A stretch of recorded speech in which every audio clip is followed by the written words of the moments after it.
The Ryzen 7 9700X3D is one of those CPUs we kind of expected to show up, but not this soon. Hello and welcome.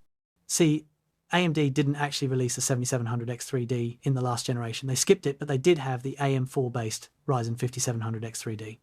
That one was a bit slower than the 5800X3D, sure, but still performed way better than most non-X3D chips when it came to gaming. So it turned into a pretty solid budget pick for a lot of people.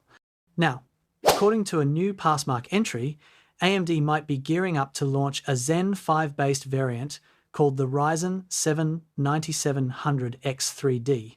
This one would be the second 8-core option, probably with slightly lower clock speeds than the 9800X3D, which, by the way, has been AMD's top-selling CPU for this platform so far.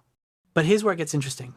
There's also been talk about another chip, the 9850X3D, supposedly sitting even higher than the 9800X3D.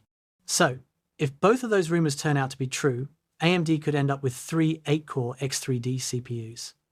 That means a lot more options for gamers looking for high performance under the $500 mark.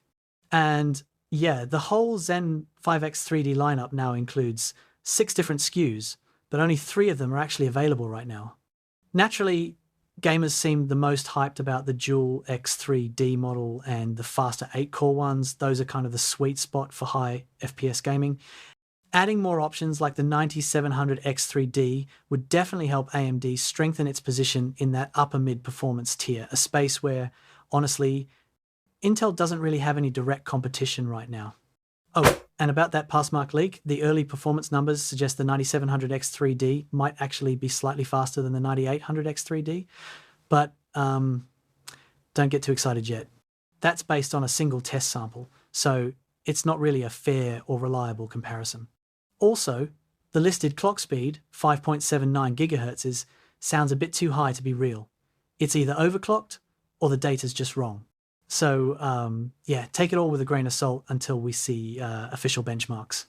Still, if AMD really is preparing the 9700X3D, it's going to be interesting, especially for gamers who want something powerful but not overly expensive.